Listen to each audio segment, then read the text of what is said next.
Okay. First.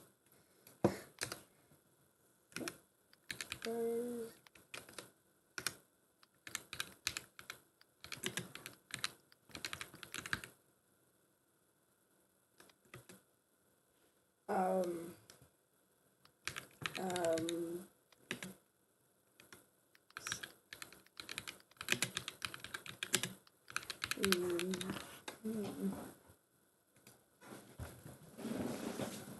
there we go. We're streaming. We're good. We're doing good. Okay, I'm gonna post the link of the. If you play any type of anime fighting game, there's a good chance you've at least dipped your toes into a Guilty Gear game at some point. Being the flagship franchise for Arc System Works, Guilty Gear has recently Okay. I'm streaming. I just need the link for this. Please. Link pop up. Bruh. game at some point. Being the flagship franchise for Arc System Works, Guilty Gear has recently Okay. I'm streaming.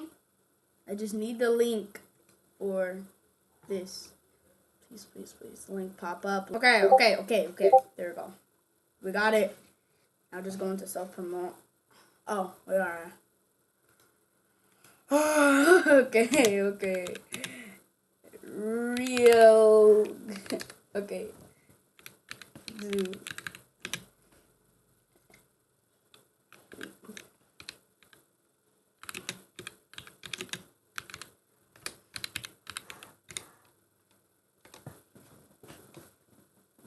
Yeah. Please, bro. Hold up. That's my name. Like that. Okay. We got it. We're good. I've been trying to complete this FNF mod all day, bro. I've been trying to complete Fear of Frenzy, but I'm not even close. I can't even get the first song of Bone full combo. And that song is really good. Let me show you. I'm back on my bow again, huh? Is it working? You might. Well, let me record this. Caesar, is this a... Am I in? I'm in. Okay, cool. Beaver, hit you with that 1-2 stealer. Right hook, heavy, leave you looking like a beaver. Get on his right side, he a keeper. Or if not, he gon' hit you with the cleaver. D, don't you know that's right? Loaded is such a good song. I'm not even gonna lie. Loaded is a goated song. 3, 2, 1,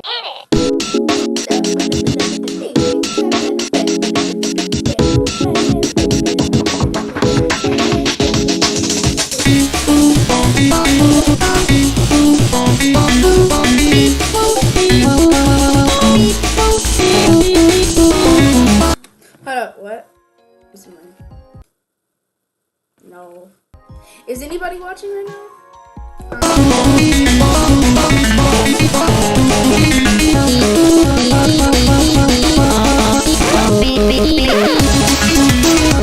Oh no! Shit!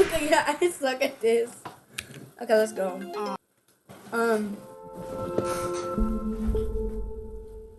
Should I do an like a animation stream thing or anything else like that? I don't know. Hold up.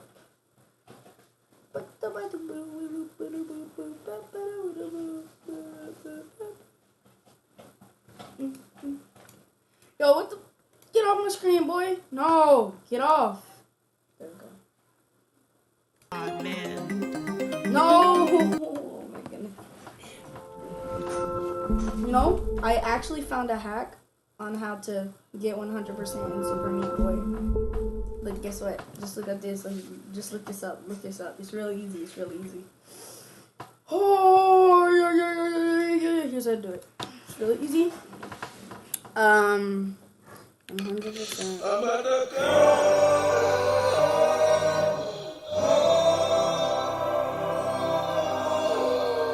What just happened? I think that was my voice changer. Don't tell me. I'm about to go. Okay. Yes. Just look this up. Super Meat Boy 100% save file. It's really easy. Hold up. Super Meat. Oh, please can't use the beatboxer. Or not the beatboxer. Yeah, the beatboxer. That thing. It don't even work. Try it. But I have a charger. Zion, just get it. And can you close my door on the way out? Yep. Thank you. Man, brothers are annoying sometimes. But I'm still a kid, so I have to suffer the price of people coming inside my room. No! That can't be reached, bruh. Frick you. Okay.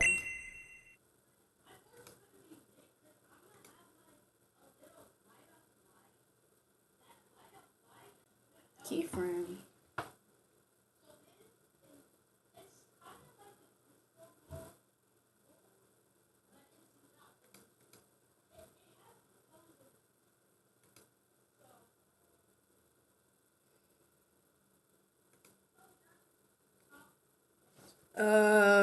I don't know what we can do. Man, that's the reason that streaming's kind of hard, because you never know what you actually can do.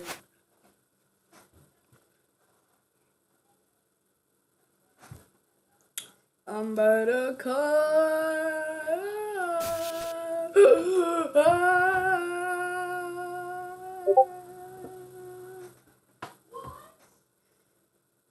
What? I speedran this guitar with a steering Of all the wheel? fun ways you can shop at Sax.com, this I have over 170 hours in Pizza Tower, and despite my immense skill in the game, I've never tried to speedrun it. However, this all changed a couple weeks ago when I bought a USB steering wheel. I had initially bought it to play Minecraft after I'd rewatched a video by Technoblade where he did the same thing, but when it arrived I realized that the 2D motion of the wheel would work even better for playing a game like Pizza Tower. 3 days of troubleshooting, practicing, and failure later, and I was ready to take on the dumbest challenge anyone's probably ever attempted in this game. I was gonna speedrun Pizza Tower with a steering wheel. Wheel. Starting off, I selected Hold a up, new hold up. save and I'm about to go get a toothpick because there's something inside my tooth, bruh. Hold up.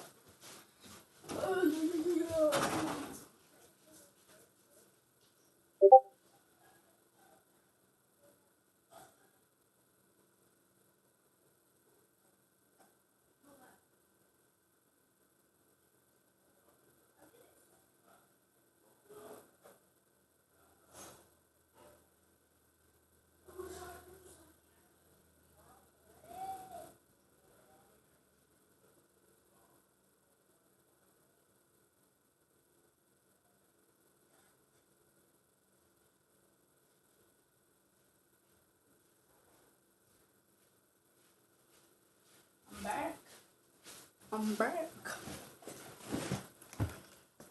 Okay, I'm back. watch the intro cutscene before making a quick dash to the tutorial. This is usually where you learn how to play the game, the controls, and a bit of Pepino's ginormous moveset. However, my only goal right now is to go fast, so instead I just held forward so I could get out as soon as possible. The pillar's about a minute 20 into the level, and the escape sequence is literally 6 seconds long, so I was out in no time. After we exit the tutorial, we can move on to the first actual level of the game, John Gutter. Despite the difference in controller, my muscle memory for this level remained mostly intact, and I was able to get through it with a time comparable to my normal gameplay. One important thing to note is that I had to make a detour in order to grab Jerome, as well as to reach the door to the level's treasure afterwards. Since this is the first level, both of these were in pretty obvious spots, but as you'll see in some of the later levels, the treasure locations will become more hidden and easier to forget about. One quick exit later and we enter the next level, Pizzascape. This level was similarly a breeze, with only a couple small hiccups mixed in with my normal gameplay. The night power up here is the first transformation that we'll encounter encounter on this run, and despite being a bit clunky to use, it basically played the same as usual. This won't be the case for all transformations though, and some of the later ones are a nightmare to control. The janitor and treasure room are also still super easy to find, so we can quickly grab both and leave. After those 2 warm-up levels, we get to the first boss, Pepperman. This is typically a super challenging boss fight full of attacks that are really hard to dodge, and I literally just stood in the corner for like half the fight. Yeah, so it turns out the first boss in the game is actually pretty easy, and I was able to swiftly defeat him and get the key. Before moving on to the next floor though, I needed to finish the rest of the levels in floor 1, starting with Ancient Cheese. Jerome is a little out of the way in this level, adding a whole nother room that you have to grab him in, but thankfully his closet is still pretty easy to get to. Overall, this is another pretty easy level, and I even managed to pull off some fancy skips in the escape thanks to my practice with the lap 3. I had to stop for a quick outfit change speedrun before making my way to the final level on this floor, Blood Sauce Dungeon. This level is already one of my least favorites in the game, and it's made so much worse when you're playing it with the steering wheel. Thanks to the level being so vertical and twisting, I ended up jerking the steering wheel back and forth every few seconds to make turns, which was very tiring on my arms. Thankfully though, I managed to reach the bottom pretty quickly, and after a quick pit stop and even more turns, I made it back to the top and out of this self-proclaimed hell. While we ride the elevator to floor 2, I just wanted to remind you that if you're enjoying my content, I'd really appreciate if you subscribed. Thanks. Right off the bat, I jumped into Oregano Desert, which has a couple annoying elements. Every topping is located in one of these pizza marts, making them all kind of off the main path. The Firemouth transformation in this level is also pretty slippery, which combined with the steering wheel makes it very frustrating to control. Luckily, Jerome and the treasure are pretty easy to get, and the escape is probably one of the shortest in the entire game, allowing us to quickly move on to Waste Yard. This level's ghost transformation is already hard enough to control normally, but with the steering wheel it becomes even more painful. Since tilting the wheel makes the D-pad harder to press, this power-up in particular became a nightmare to use, as the sections where it's used require you to go in all directions. There was also a weird glitch I experienced where sometimes I couldn't go up and left at the same time, causing me to mess up on some of the parts, which just added to my annoyance. I also struggled a bit with avoiding the John ghosts in the escape sequence in prior runs, but I got lucky this time and slipped by him without getting caught. Fun Farm is a much more enjoyable level in comparison, having the best transformation in the game, Mort the Chicken, as well as some fun level design that I've played enough to fully memorize. The only bad part about this level is the location of the treasure room, which is located completely off screen at the top of this area. I had 3 different runs die on this exact level because I just run by the treasure room and finished the level before I realized something was wrong. Luckily though, I managed to remember this time, so the run continued. Fast Food Saloon is the last level on this floor and it's pretty uneventful. This level is very straightforward and there's not much to talk about. Riding the wieners with the steering wheel is pretty fun though. Now we get to the second boss of the game, Vigilante. This guy is definitely a lot tougher than Pepperman, throwing out a lot of projectiles and being pretty hard to hit sometimes. Thankfully though, you get a gun for this fight, and since my buttons are so sensitive, I was able to spam shots at maximum speed. By combining spamming with well-timed charge shots, I was able to easily beat Vigilante and get the next key. Moving up to floor 3, I started with Crust Cove, which has one of the weirdest transformations to control. You know, I have an idea. Let's try to do lap 3. Let's try and do lap 3.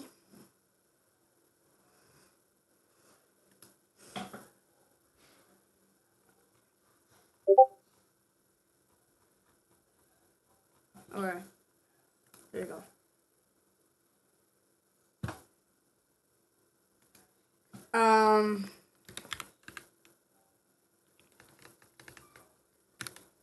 Noise.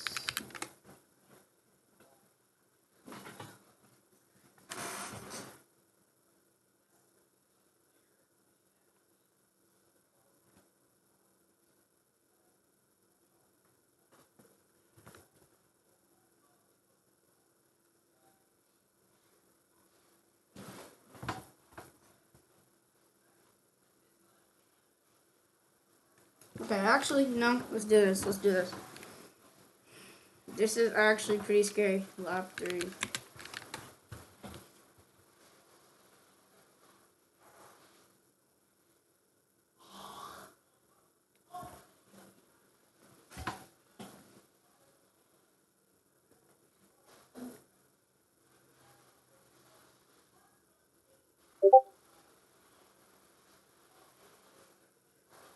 Oh no, oh no. I don't know what I'm looking at right now, but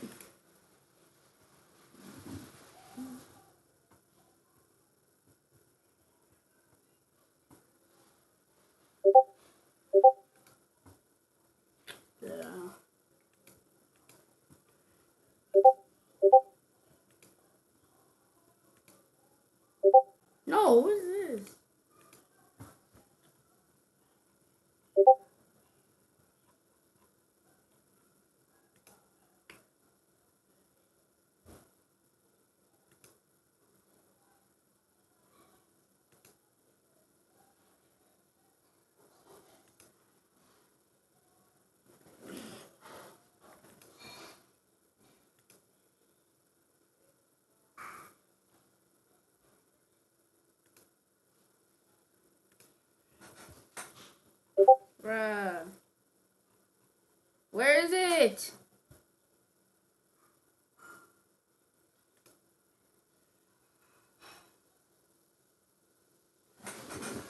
Bruh. Bro. Yes, I'd like to install. This one. What?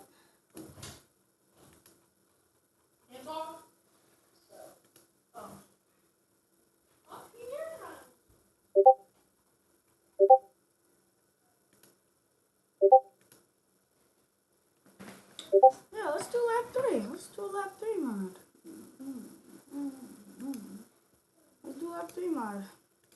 With the steering wheel. The barrel is controlled by pressing the run button to roll, and since my run button is bound to my pedal, I had to repeatedly press and release it in order to get through these sections with maximum efficiency. Using your foot to press a button isn't a very common thing to deal with, so this ended up being kind of awkward to control at times. Other than that though, the level is pretty quick, leading us to the next level. Gnome Forest is where I started to realize how terrible playing with the steering wheel truly is. 90% of this level is played as Gustavo and Brick, two characters with a completely separate moveset from Peppino. Their moves focus a lot more on slower paced gameplay, with them lacking things like Peppino's grab dash and drifting abilities that allow him to preserve his insane momentum. This is actually a benefit for the steering wheel, as their less precise gameplay meshes well with the less precise control scheme. However, there's a very large problem in the form of these guys' double jump. If you press the jump button in midair, Gustavo and Brick will do a double jump, stopping most of their momentum in exchange for a large height boost and a powerful ground pound. This double jump is a very versatile move when used in certain situations, but thanks to my sensitive ass buttons, my normal jump was essentially replaced with a double jump. This meant that whenever I pressed the jump button, there was a very high chance that I would just instantly lose all of my current momentum and fly straight upwards, something that obviously lost me a lot of time over the course of the level. Despite this very large problem, I still played the best that I could and managed to escape the level in just over 5 minutes, a pretty good time considering my circumstances. After that traumatic experience, I was in a real need for a palate cleanser, and thankfully I was given just that in the form of Deep Dish 9, aka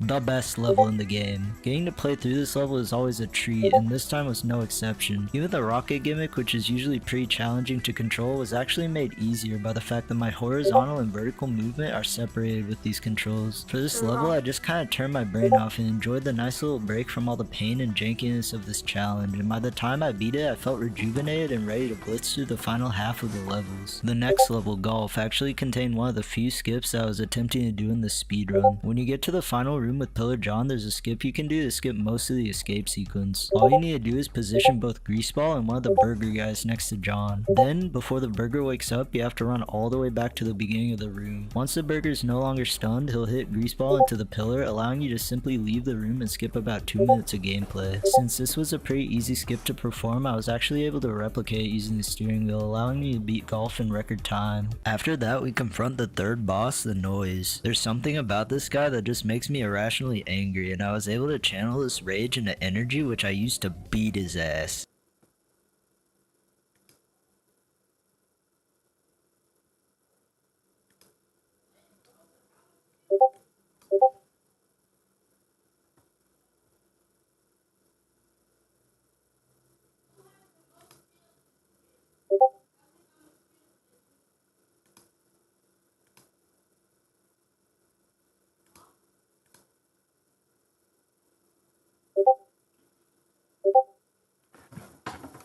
Oh.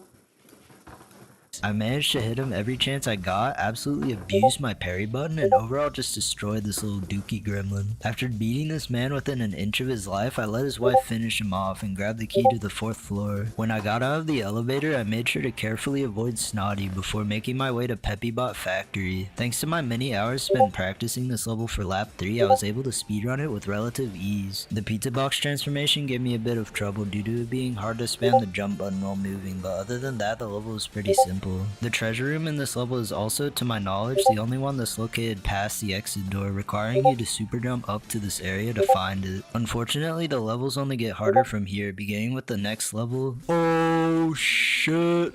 It's pretty well known among speedrunners that this level is the longest in the entire game. It's so long in fact that it's literally skipped in any percent runs. This is not great for this challenge because the longer I have to play any given level, the more my soul corrodes until I'm simply a husk of my former self. Thankfully though, aside from its length, this level isn't that much harder to play through with the steering wheel, allowing me to blast through it as fast as I could. I managed to reach the exit in a little over 5 minutes, which actually means it took the same amount of time as Gnome Forest, funnily enough. Anyways, after another avoided murder, we can make our way to Pig City. This level is full of taxis, each of which transport you to another area that contains one of the level's top-ends. On the route I'm taking, I actually skip every taxi in this level except for numbers 3 and 5. 3 because it's on the main route, and 5 because Jerome is in it. That means this stage should be one of the easier ones.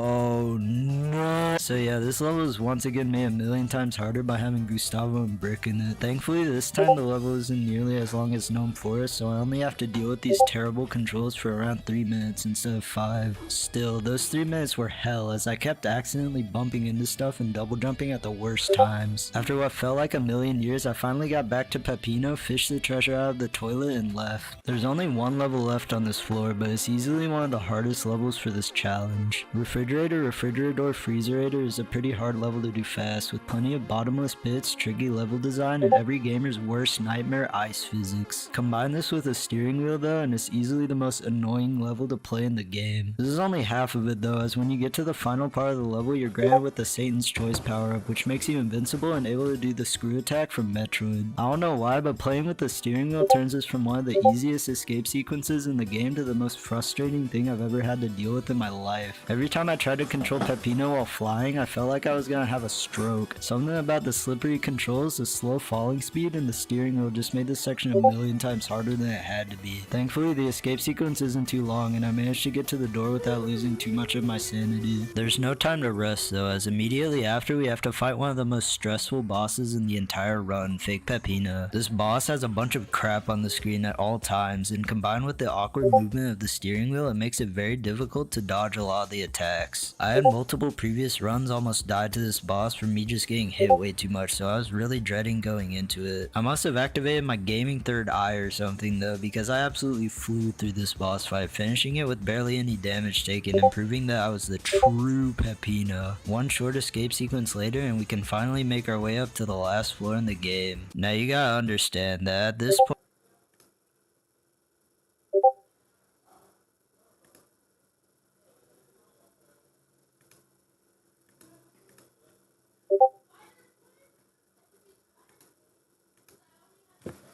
Oh, it worked. It worked. Okay. If y'all don't know what Pizza Tower is, you're missing out. I know the game came out just a couple months ago. Give the game a chance because it actually has some pretty good. Let's go. Let's go, man. Let's go. We're about to play some Pizza Tower.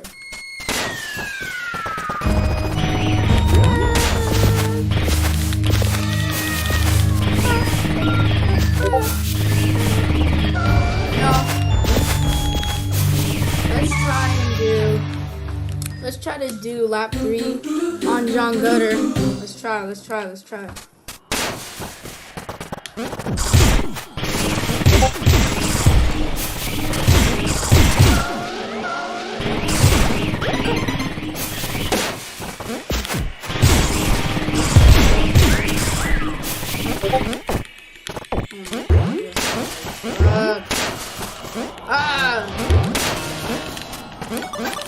Oh my god! How many times did I mess that up? Bruh!